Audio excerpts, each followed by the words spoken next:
Thank you. Thank you. Thank you. It's a beautiful day in the great state of Illinois.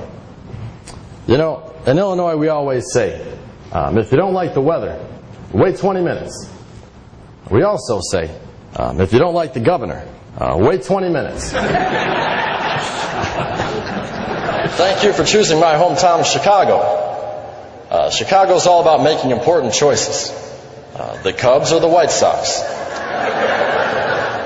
Deep dish or thin crust. O'Hare or Midway.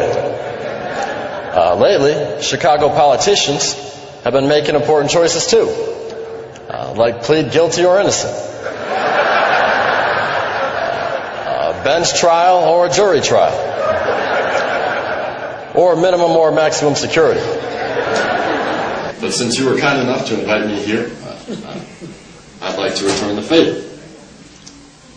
Stop by the White House sometime.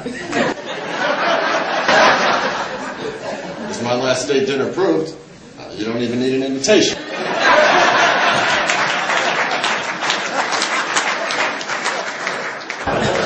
We need to find creative ways to save money and reduce expenditures. I'm doing my part. I've frozen Sasha and Malia's allowances, Michelle's e-bang, and we've currently refinanced the White House. Also, we've reduced the amount of cars in the presidential motorcade. Tim Geithner and Rahm Emanuel will now take turns running alongside my limo. We're here talking about health care. Here are a few changes to the plan. And again, hear me out. For starters, my plan has a name. HFEERL. Health care for everyone except Rush Limbaugh. Thank you.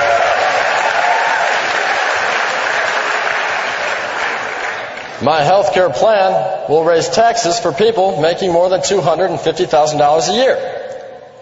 Coincidentally, it also caps the presidential salary at $249,999 and some change. Under my administration, if you so much as sneeze, you should be able to get reimbursed to have that sneeze taken care of. It's called my Cash for Colds program. Everybody's upset because this couple had their picture taken with me and weren't on the RSVP list. But this is no news. People have been getting in the White House without an invitation for some time. Like these guys. And speaking of Geithner, man, that guy's a whiz with numbers. Just this morning, he left a startling statistic on my desk. Did you know that 75% of the people in America make up 3/4 of the population? That's true. Do the math. Now, the Secret Service agents that were responsible for clearing the Salahis were relieved of their duty and placed on detail of lesser importance, like taking care of this guy.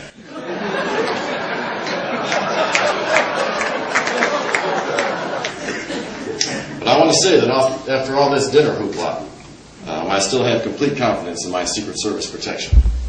I made that statement at a press conference just a few days ago, and this picture was taken shortly after.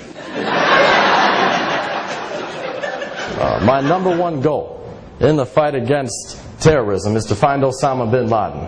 Right now we know bin Laden is somewhere hiding in a cave in Afghanistan. And we also know that we have over 200 million pounds of surplus non-fat dry milk in caves near Kansas City.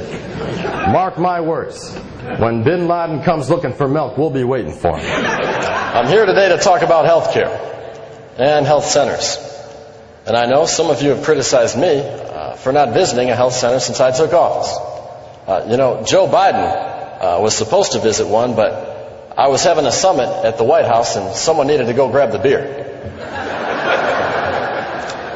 I found out that an effective way to settle issues is to do it over beer.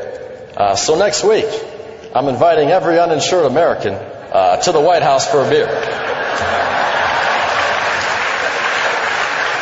Regarding tax increases, I stand before you today and give you my word that there will be no new taxes on dry milk, cheese, butter, or whey. But there will be a huge tax on I can't believe it's not butter. Thank you. Thank you. I may tax Cheese Whiz as well, just because I think there's something weird about cheese in an aerosol can. Have you ever had Cheese Whiz? I think it's the only food that we send to our troops that they actually send back. Since I've taken office, I've appointed a new Surgeon General, and I've got a lot of questions for her about important topics like the swine flu. First question. Have we found this kid yet? Back in November, I was elected president, and things were good. The only direction to go was up. So up I went. Then we delivered the stimulus checks, and people seem to like that. Everyone loves money. Then I killed a fly on TV, and most people thought that was pretty cool. Except for PETA. Then Michelle and I took a trip to England, and she decided to touch the Queen. My popularity fell. So I made an appearance on Leno and Letterman, and I was back up again. Now there's a direct correlation between Paul leaving American Idol and my approval rating for some reason. And then the Redskins lost the season opener. And then the Nobel Peace Prize pretty much sealed the deal. Now people say this job is taking a toll on my health. They're seeing more gray hair, and they're saying that I'm aging quickly. I'll just speak off the cuff. That's not from the job. My mother-in-law is living with us.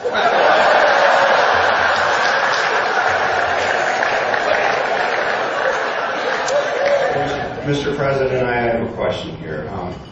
Can you comment on the melamine scandal that has contaminated milk and dairy products throughout China?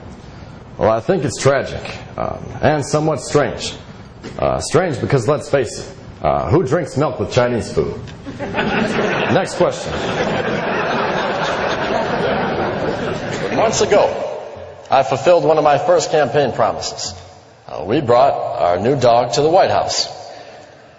His name's Bo. Actually, his full name is Bo Diddley. Bo is a family name. B.O. is Barack Obama. And Diddley represents the amount of support I've gotten from Fox News.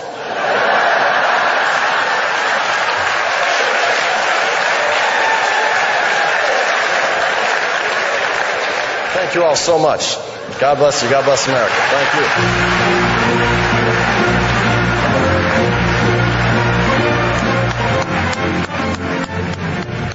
All I just have to say is it has really got us off guard. You know, you can't freak us out like that. I really thought it was him at first.